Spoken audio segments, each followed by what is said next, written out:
सफल होगी तेरी आराधना।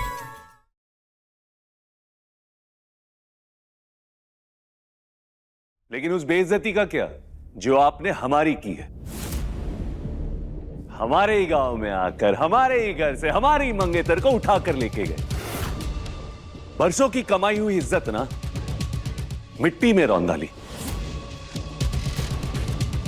और हमारी मंगेतर ने आपको जेल जाने से भी रोक दिया। ये तो वही बात हो गई ना कि आप हमारा 56 भोग का स्वाद बिगाड़े और खुद ही पान चबाकर निकल लिए। तो क्या चाहते हो? देखिए, डील तो हम भी करना चाहते हैं, लेकिन क्या है ना कि हमारी जो बेइज्जती हुई है ना वो बहुत भारी हुई है। अब जुर्माना तो आपको भरना पड़ेगा ना। तो जुर्माना इसलिए भरना पड़ेगा ताकि ये डील भी हो जाए और हमारी इज्जत भी रह जाए। क्यों? क्या चाहते हो? देखिए, डील तो हम करना चाहते हैं, लेकिन हम आपके जैसे बड़े बिजनेसमैन नहीं है ना। हम ठहरे गांव के जमींदार। लेकिन इतना बिजनेस तो हम भी जानते हैं कि हमारी जो 500 एकड़ की जमीन है ना वो आपकी 2000 एकड़ की जमीन से ज्यादा कीमती है। वो वकील ने नक्शा बताकर क्या बोला था हमको? भैया जी, वो वकील साहब बताए थे कि आपकी जमीन इनके जमीन के ठीक बीचों बीच है, तो सरकार को नया एयरपोर्ट बनाने के लिए 2500 एकड़ जमीन की जरूरत है, जो आपके जमीन के बिना तो नामुमकिन है भैया जी। अरे वो नहीं बे, वो वकील दाम कितना बोला था? पैसा पैसा कितना बताया था? कुछ 1000 करोड़ बताए थे भैया जी। कितना? भैया जी पूरा 1000 करोड़। ए लो, 1000 करोड़। अब आपकी कंपनी सरकार के साथ 1000 करोड़ की डील करने जा रही है। वो क्या है ना, हमने अखबार में पढ़ा था और साथ में ये भी पढ़ा था कि आपकी जो कंपनी है ना उसकी हालत बहुत बेकार है और इस डील से आपकी कंपनी की नैया पार होने वाली है। अब कमाल है ना माधव जी, सारी मिठाई आप खा जाए और हमारे लिए बचे खाली डिब्बे। ये तो सही नहीं है ना। हम चाहते हैं कि आप अपनी कंपनी में हमको 20% का पार्टनर बना दें। तो क्या है ना, तो ये डील भी पूरी हो जाएगी, हमारी इज्जत भी रह जाएगी और आपकी कंपनी भी बच जाएगी। बोलो, क्या बोलते हो?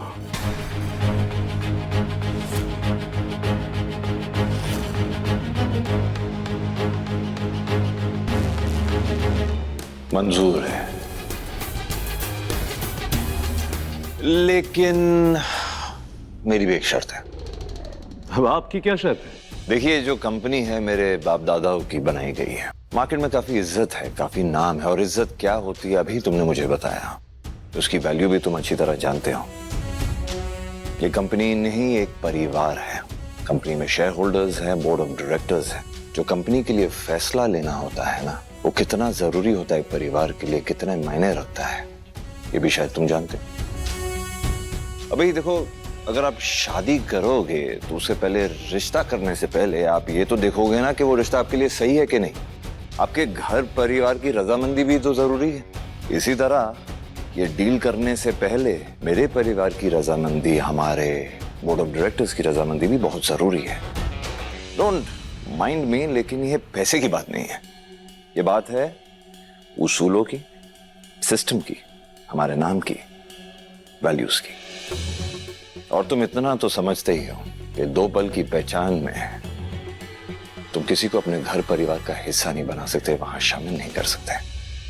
तो आप ही बताइए, क्या कर सकते हैं? कुछ नहीं, आपको बस 10-15 दिनों के लिए वक्त निकालना है, हमारे पास आना है, हमारे घर बरेली में, और हमारी मेहमान नवाजी का बस मजा उठाना है। वो क्या है ना कि हमारे कंपनी के जो मेंबर्स हैं, हमारा जो परिवार है, एक बार आपको देख के समझ ले, चुन ले, उसके बाद फैसला करे तो मुझे भी इस बात की बहुत बहुत खुशी होगी। And I am pretty sure they gonna take the right decision. बस कुछ नहीं, हमारी मेहमान नवाजी बहुत अच्छी है। बरेली में हम सबकी बहुत खातिरदारी करते हैं, आपकी भी करेंगे। भाई, मेहमानों को हम भगवान की तरह ट्रीट करते हैं, तो प्लीज आइए।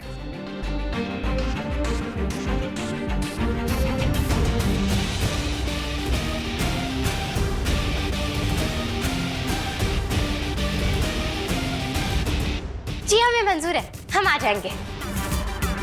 ग्रेट, तो कल सुबह? जी राइट।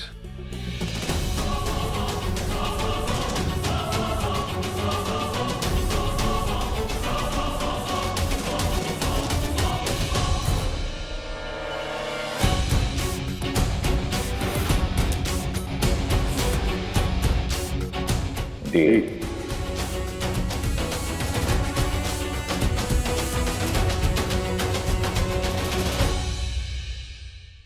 आरती जी,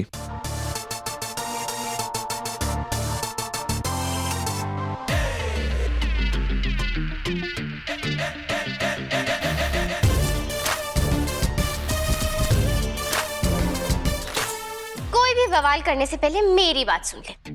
मैंने तेरे लिए हाँ कहा है, तुझे उसकी कंपनी का पार्टनर बनना है ना, तो बस कुछ दिन उसके घर मेहमान नवाजी का लुत्फ उठाएंगे, घूमेंगे फिरेंगे, फिर मेरे दिलजीत के कॉन्सर्ट के लिए दिल्ली चले जाएंगे।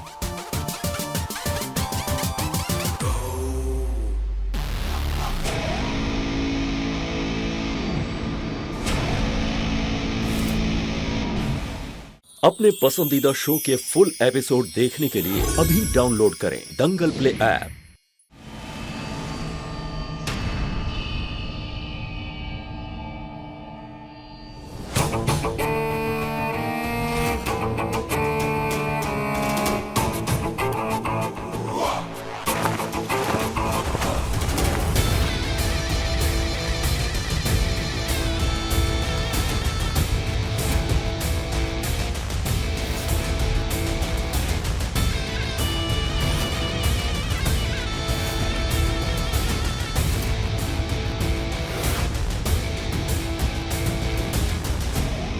हर कदम उस नतीजे पे पहुंच रहे हैं जो मेरी मंजिल है,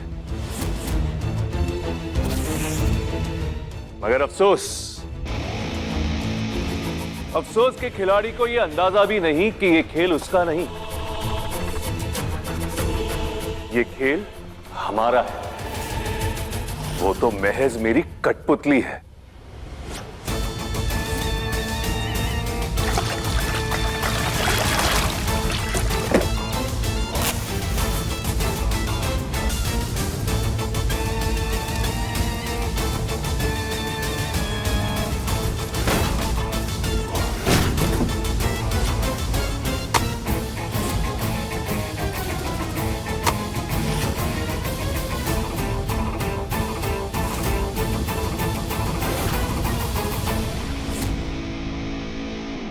ये क्या बोल रहे हो तुम माधव?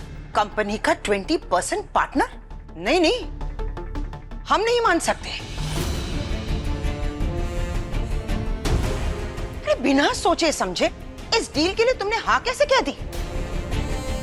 हाँ मामू, ये हमारी कंपनी, और आप उस छोटे से गांव में रहने वाले उस छोटे से जमींदार को 20% शेयर्स कैसे दे सकते हो? भूलिए मत मामू, इतने सालों में आपने आज तक मुझे इतने शेयर्स नहीं दिए हैं, फिर उस बाहर के रहने वाले को क्यों? एग्जैक्टली, बोर्ड मेंबर्स, ट्रस्टीज, उन सबका क्या?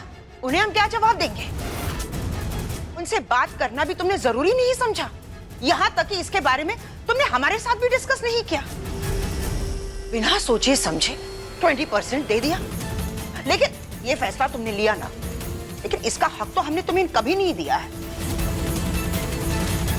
नहीं, हम इस फैसले को नहीं मान सकते, सॉरी। इस कंपनी को लेकर या इसके फैसले को लेकर मैंने कब से डिसीजन लेनी छोड़ दी थी दीदी। शायद आप भूल रहे हैं, याद है मैंने आपको कहा था कि मुझे बिजनेस में कोई इंटरेस्ट नहीं है। बिजनेस तो कब से मैंने आपको सौंप दिया था। ये तो आप थे कि मैं इस कंपनी के हित में कोई फैसला ले रहा हूं, क्योंकि आपने ही मुझे मजबूर किया था कि मैं दोबारा इस कंपनी में दखल लूं। याद है ना? आपने इस कंपनी, इस घर और विनायक का वास्ता देकर मुझे फोर्स किया था कि मैं डील किसी भी हाल में पूरा करूं। आपने मुझे आराम से बुलाया था ना। इसका यह मतलब नहीं है माधव कि तुम कोई भी फैसला ले लो कि हम हमारी कंपनी के टुकड़े टुकड़े कर दें। दीदी, वो आराम अच्छी तरह जानता है कि 2000 एकड़ की हमारी जो जमीन है उसकी 500 एकड़ जमीन के मुकाबले कुछ नहीं है। अगर ये जमीन मैं उससे नहीं लेता, सरकार का जो प्रोजेक्ट हमने लिया है, उठाया है, उसे हम पूरा नहीं कर पाते और ना ही हमारी कंपनी को लॉस से बाहर निकाल पाते। और वैसे दीदी, इन 5 महीनों में मैंने तो कभी आपसे कोई सवाल नहीं किया कि मेरी कंपनी जो प्रॉफिट में थी वो अब घाटे में क्यों है। फिर आप मुझसे सवाल जवाब क्यों कर रही हैं?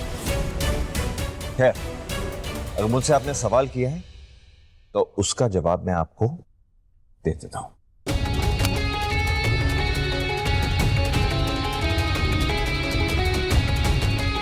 और शायद दीदी आप ये बात भूल रही हैं कि अभी भी मैं इस कंपनी का 70% स्टेक होल्डर हूं। तो मैं अपने शेयर्स के साथ क्या करता हूं ये मेरे ऊपर डिपेंड करता है। मुझे किसी को जवाब देने की कोई जरूरत नहीं है, ना किसी को मुझे ये सवाल पूछने की जरूरत है कि मैं अपने शेयर्स के साथ क्या करूंगा। शायद तुम हमें गलत समझ रहे हो माधव, पर तुम अच्छी तरह से जानते हो कि जो कुछ भी हो रहा है ना वो सब गलत है। थोड़ा सा सब्र करो, इस मुश्किल घड़ी से निकलने के लिए आप कोई ना कोई हल जरूर ढूंढ लेंगे। बातचीत का टाइम नहीं है अभी दीदी, वो निकल गया है। माधव, एक मिनट, हम जानते हैं कि हमारी कंपनी जो है वो लॉस में है। हम ये भी जानते हैं कि ये डील हमारे लिए बहुत जरूरी है। हम सब प्रॉब्लम में हैं, बैठकर बात करते हैं, कोई ना कोई सोल्यूशन जरूर निकलेगा। लेकिन इस तरह हमारी कंपनी का इतना बड़ा हिस्सा किसी अनजान आदमी को देना, ये हम बर्दाश्त नहीं कर सकते। लेकिन मैं उन्हें जुबान दे चुका हूँ दीदी, और कल वो उस घर में आ रहे हैं। हमारे घर पर आ रहे हैं? मतलब आरंभ और उसकी मंगेतर कुछ दिनों के लिए हमारे घर में रहने आ रहे हैं।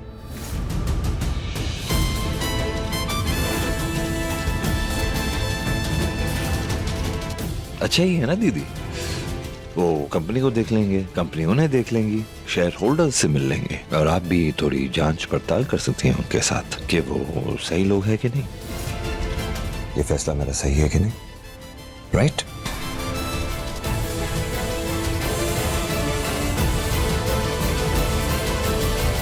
तुझे जो करना पड़े वो कर, साम दाम दंड भेद, लेकिन तुझे हमारी आराधना को हमारे लिए वापस लाना ही होगा इस घर में।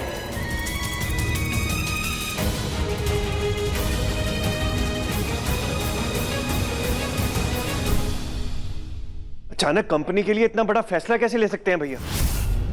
कंपनी के शेयर्स उसे दे दिए, उस आदमी को और उसके मंगेतर को घर भी बुला लिया। मेरी तो ये समझ नहीं आ रहा कि आखिर भैया करना क्या चाहते हैं। हम ये बात अच्छी तरह से समझ गए हैं कि माधव ने ये फैसला क्यों लिया। इसके बारे में सोच कर लिया, और इसके पीछे उसका मकसद क्या है।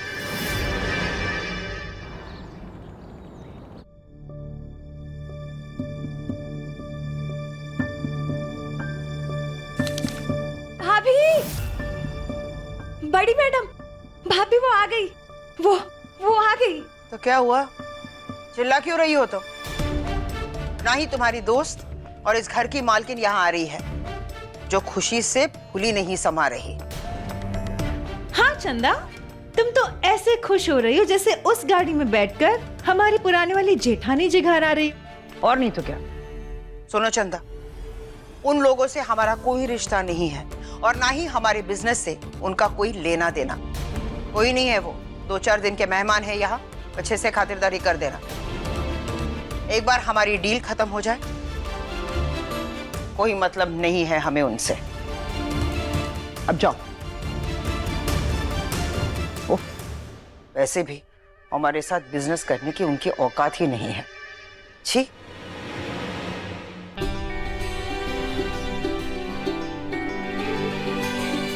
आखिर वो आई गई तेरे पास, इस घर में, हम सबके बीच, इस घर में रहने के लिए। तेरे पापा उसे ले ही आए। तेरी हंसी देखकर ऐसा ही लग रहा है कि तुझे भी वही एहसास हो रहा है जो हमें हो रहा है। चल चल कर देखते हैं, चल।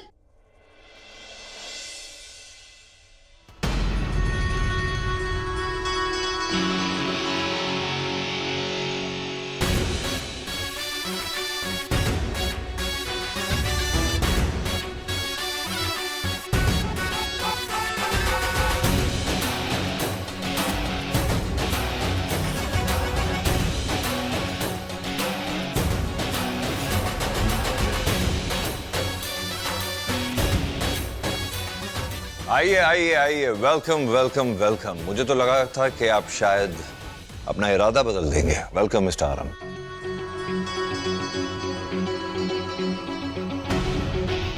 हमने सुना था आपके घर में मेहमान को भगवान मानते हैं, लेकिन यहाँ की तैयारियां तो कुछ और ही बयां कर रही है। अरे पहली बार आए आपके घर पे, स्वागत नहीं करेंगी?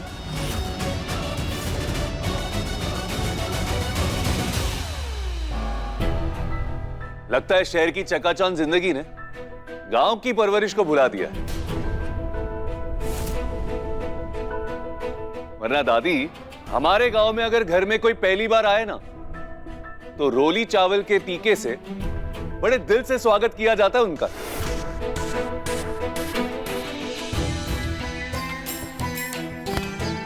अरे वाह बिटवा, तुम्हारी बातों ने तो हमारी यादें ताजा कर दी। तुम्हें पता है, हम भी जब गांव ब्याह कर गए थे ना, तो हमारी भी ऐसी ही रस्म हुई थी। बढ़िया सी आरती हुई थी, फूल बरसाए गए थे और नजर भी उतारी गई थी। आजकल तो खुशी के नाम पे सिर्फ दिखावा है, और धीरे धीरे ये हाय हेलो का जो चलन हो गया ना, उसकी वजह से तो लोग पाँव छूना, नमस्कार करना भी भूल गए हैं। माथे का तिलक तो सिर्फ तीज त्योहार पर होता है। पर तुम्हारी बातें सुनकर हमें बहुत अच्छा लगा।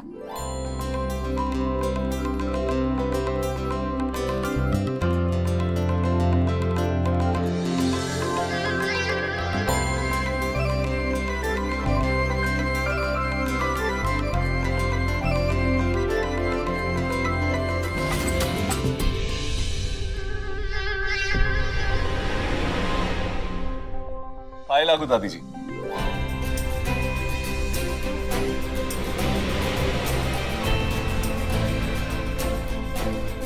अरे दादी, पैर छू रहे आपके, आशीर्वाद नहीं देंगी? खुश रहो, जुग जुग जियो।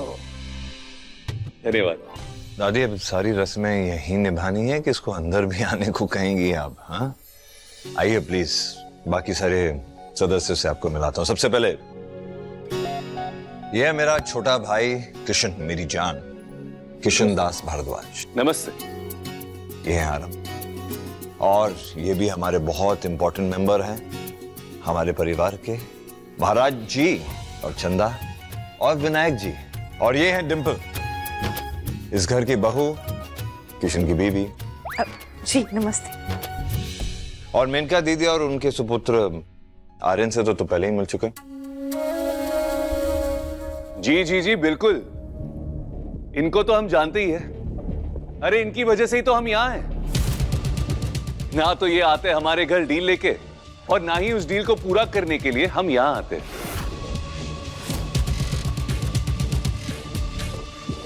सच कहे तो आज हमारा ये चौखट पे आना, इसका पूरा श्रेय इनको ही जाता है। इन्हीं की वजह से तो आज हमारी जिंदगी में इतना सब कुछ हुआ है, और आगे भी बहुत कुछ होने वाला है ना? क्या कहना चाहते हैं आप? अरे मेनका जी, हम तो आपकी तारीफ कर रहे हैं। अरे ये आप ही की तो मेहरबानी है ना कि आज हम माधव जी से मिले हैं, नहीं? वो कहाँ है बिटवा? वो कौन दादी? दादी, दरअसल मैंने ही बताया था कि आप अपनी मंगेतर के साथ यहाँ पे आने वाले हैं, तो शायद उन्हीं का इंतजार कर रही होंगी, है ना दादी? आप उनके मंगेतर के बारे में ही बात कर रहे हैं ना? हाँ हाँ, वो बेटा तुम्हारी होने वाली लुगाई आरती। हाँ दादी, वो हमारे साथ ही गाड़ी से उतरी थी, पीछे आ रही थी। अब एक सेकेंड। हाँ, हमारे साथ ही तो उतरी थी, पीछे आ भी रही थी। कहाँ चली जाती है तू आरती? तुमको ना छत पर ले जाकर वहीं से नीचे गिराएंगे, और फिर रोड पर जाकर ऐसा घुमाएंगे, जो घुमाएंगे तुम्हारा वो हाल करेंगे ना हम, कि दोबारा हाथ लगाना तो दूर, नजर उठा के देख भी नहीं पाओगे तुम। अगर दोबारा तुमने हाथ लगाने के बारे में सोची भी ना, तो माँ कसम तुम्हें छठी का दूध याद दिला देंगे हम।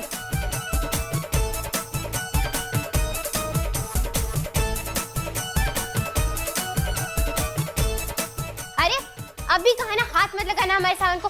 चलो पीछे हटो, हटो पीछे। गलती हो गई मैडम। गलती? अरे गलती नहीं है ये, महापाप है, महापाप बोलते हैं इसको। अरे तुम्हें पता भी है सूटकेस के अंदर कितना कीमती सामान है। अगर हमारे सामान को जरा सी खरोच भी आई ना तो तुम्हें नोच डालेंगे हम। कुछ नहीं हुआ होगा मैडम। अच्छा, तुम अंतर्यामी हो जो तुम्हें पता है कुछ नहीं होगा। दोबारा हाथ भी मत लगाना, समझे? अरे किसने उसको भेजा था उनके पास? माधव, हमने ही डिम्पल को बोला था। दंगल एक्सप्रेस चैनल को सब्सक्राइब करिए। हाँ, मैंने भेजा था। जी भैया, मुझसे हुई है गलती। गलती हो गई या भुगतो? मैं लेके चलता हूँ मैडम। बिल्कुल नहीं, तुम हाथ नहीं लगाओगे। हमारे सामान से 20 इंच की दूरी बना के रखो। हमारा सामान सिर्फ और सिर्फ हमारे दोनों बॉडीगार्ड्स उठाएंगे और इस घर का कोई भी सदस्य हमारे सामान को हाथ भी नहीं लगाएगा। अरे ये कौन सी चिलम चिली आ गई? ये हमारी आराधना पर भौजाई तो दूर दूर तक हो ही नहीं सकती। अरे हमारी भौजाई चिल्लाना तो दूर, ऊंची आवाज में बात तक नहीं करती थी, और इसको देखो ऐसे चिल्ला रही है कि जैसे कि हम बहरे हो गए।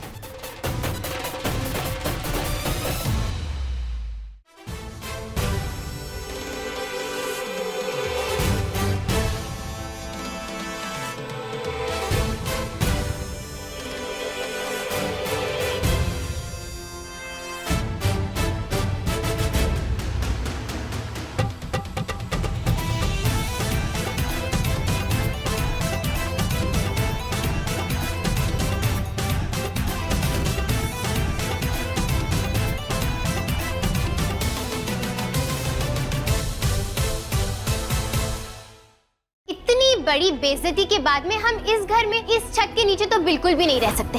हमारी बेइज्जती आपने नहीं बल्कि आपकी बड़ी बहन और उसके बेटे ने की है। इसलिए अब तो हम इस घर में तभी रह पाएंगे जब हमारी बेइज्जती करने वाले हमसे खुद आकर माफी मांगेंगे और इस घर में रहने के लिए हमें प्यार से मनाएंगे, वरना तो हम जाते हैं यहाँ से। दंगल एक्सप्रेस चैनल को सब्सक्राइब करिए।